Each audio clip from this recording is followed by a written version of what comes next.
Hello and welcome to another video from Kenson Kerman.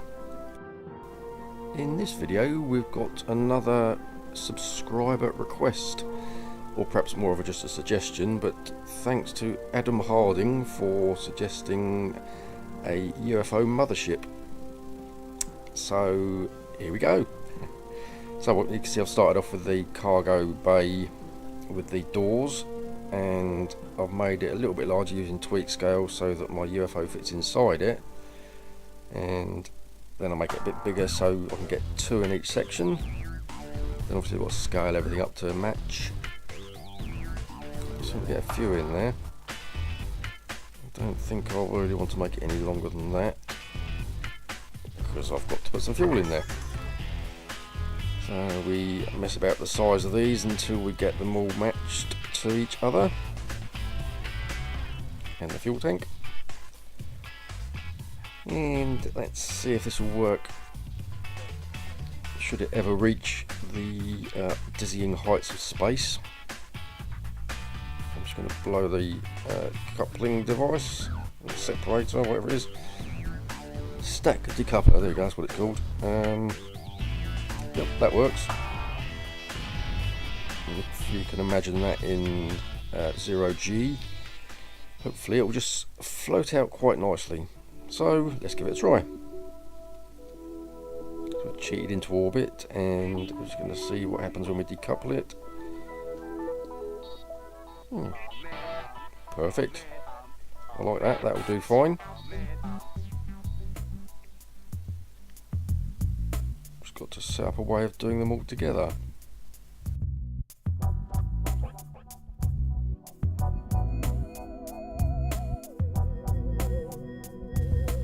So as the UFO drifts away from the mothership, we just have a little spin around and see if we can get back and see what the chances might be of re-entering the docking bay.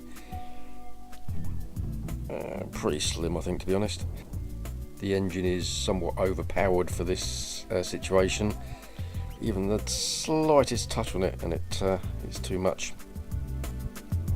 So we're just going to pop back to the mothership and see if we can launch all the other UFOs successfully. I do like the way it leaves that cowling behind. It just looks like it's sliding out of the cowling. That's more by luck than by design.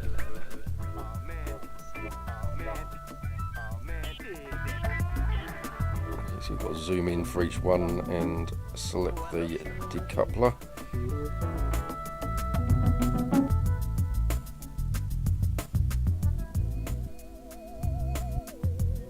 Last one. I'm going to have a look, see what's going on.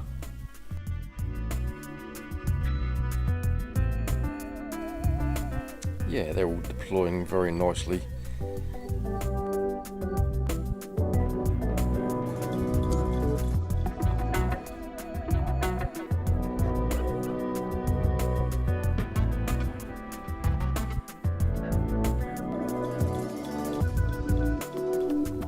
I started wondering how robust this mothership would be, and all the UFOs, so I thought I'd use one as a guided missile and see what happens.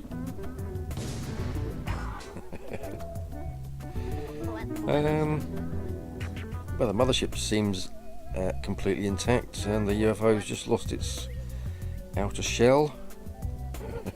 I was trying to ram the mothership again. It's getting further away each time, and I could probably play yo-yo for ages like that, but right, so now we've stuck some engines on just to see how well it will launch it, and see if we can achieve an orbit. It's only on half throttle at the moment, but it seems to be making pretty decent progress. Don't know how long the fuel will last.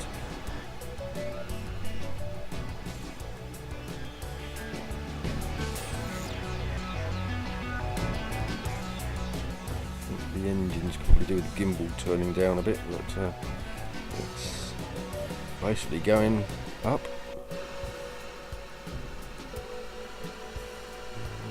fuel's quite low now, so yeah, we're just about going to get to orbit if we've got enough fuel for the final burn. Yeah, that's not much fuel we got. What we got to a 30-second burn. Yeah, I don't think that's a 30 seconds worth of fuel. So we'll get them ready for deployment. And right, there you go, that's all the fuel we got. That didn't last 30 seconds. I'm not sure it lasted 3 seconds to be honest, but we used the fuel cheat, I'm afraid, just to make the orbit. So we need more fuel or more boosters or more something for the final launch.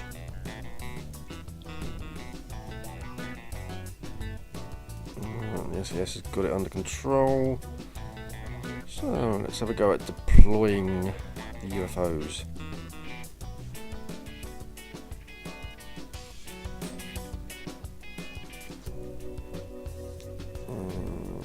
Okay, well the first two have jabbed up. So yeah, I think I've got this in the wrong orientation for successful deployment.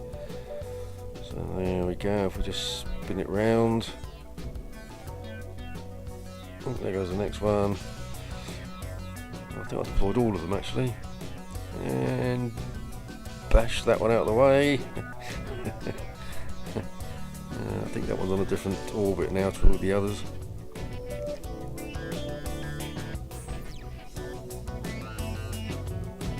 Well, if all else fails, at least I know I can just jettison them all and then spin them out. I wonder what would happen if I was spinning along its axis, where the centrifugal force would throw them out.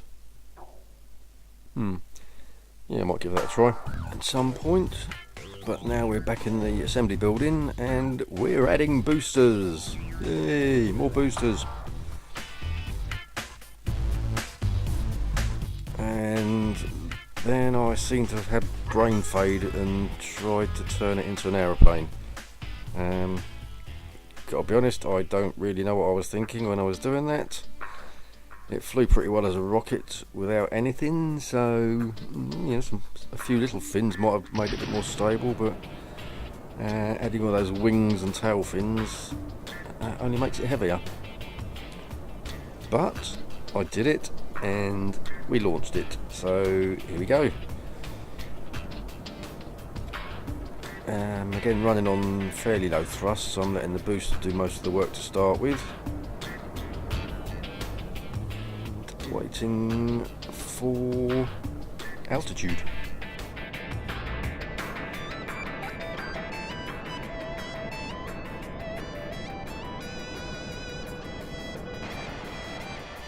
So we're going to speed up the ascent as it's a bit slow going. I've also turned the brightness up a bit so we can see it a little bit clearer. And there go the boosters. So we're now just running at on the main engines at 20,000 meters or so. It's a bit wobbly as I'm trying to pitch it over. It's more or less going, well, it's going to orbit, it's not necessarily going where I want it to. There we are, I've reached there and open that out to the orbit, and what we've got to do, or what's that, 29-second burn again. We still don't seem to have much fuel. Okay, that must be the weight of all the wings I'm carrying that I didn't need. So, where do we get? We got about, I don't know, 10 seconds into the burn before we ran out of fuel.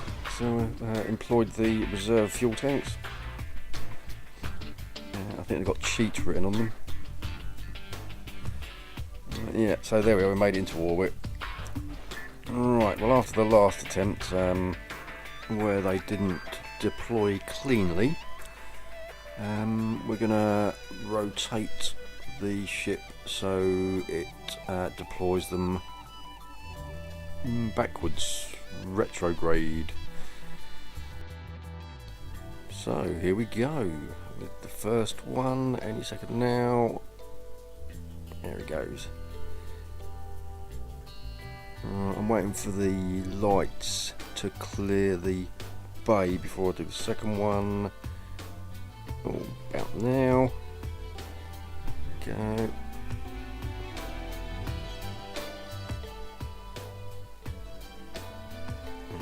Next one.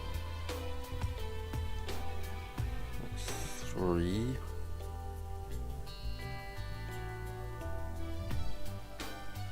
And the 4th. And the 5th. A bit quicker now. And the 6th. A bit quicker as in I speeded the video up, not deploying them quicker. We're spinning the mothership round, just have a quick glimpse of the departing UFOs. So it's back to the assembly building and we're looking for more thrust.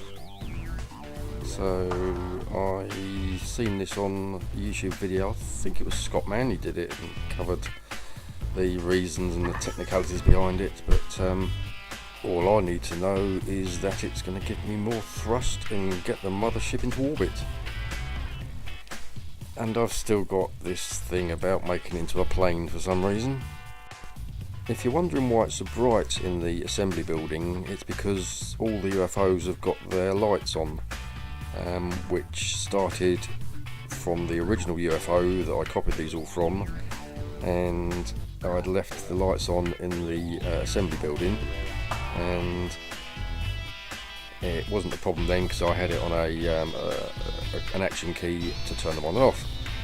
But as it got copied, that action key got reused in one of the missions and I lost that ability, and when it came to copying it, I was just copying and then realised that there was a lot of light that I didn't really want. But it would have taken too long to go back into each light and turn them all off manually, so I didn't bother. But as soon as you hit the launch pad, you can turn them all off. So off we go with the mothership with the asymmetric rocket booster, trying to achieve orbit without using the fuel cheat.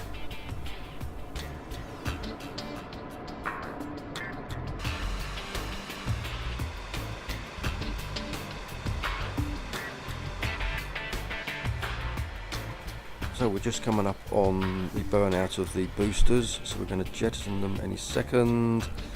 And as I put my finger near the space button, I put it a little bit too near and I jettison them early. Never mind, they went past the mothership without hitting it and doing any damage, so we can continue on our way to orbit. So we're just about to burn out the main booster and get ready for jettison.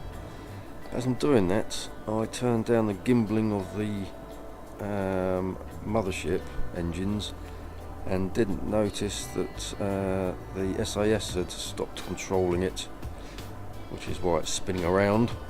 I don't want to jettison the extra booster stage until it's pointing in the right direction, so eventually I notice and put it back on to the prograde node, and it sorts it out fairly soon, so now we can jettison the booster.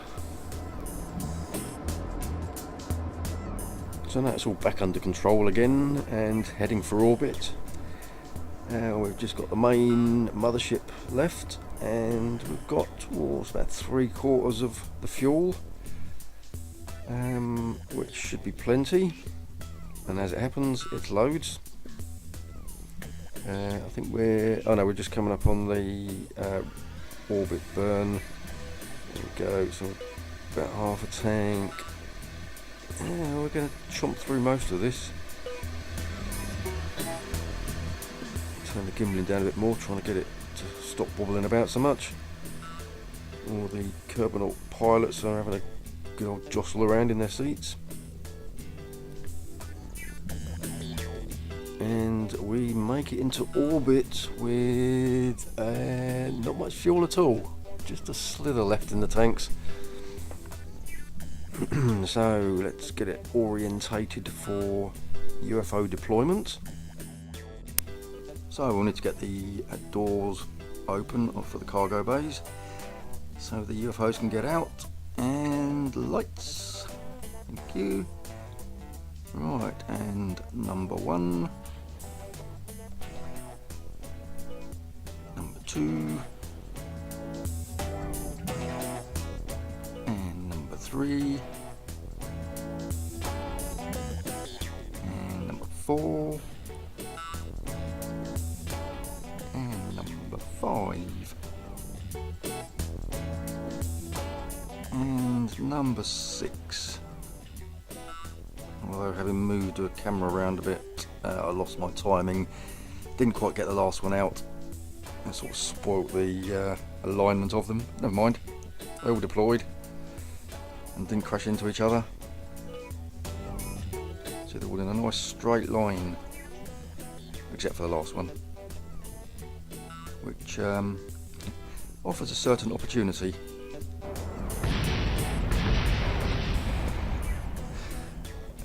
It survived quite well, except for the outer shell. Oh, so where's all the others gone? A few bits of debris and damaged UFOs floating around. This one looks intact. Oh, was that the last one out, was it? That was the one that was on its own. So let's aim at something. And the SAS onto target. And a bit of thrust. And yay, we got it. And again. Oh, knocked a bit off that time. And again.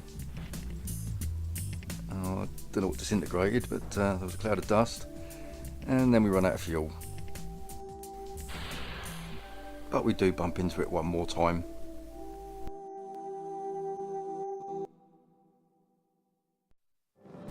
Well, that's all for this video. Don't forget to check back soon, because there's definitely some alternative versions of the Mothership coming. Don't forget to like the video and don't forget to subscribe. Thanks for watching.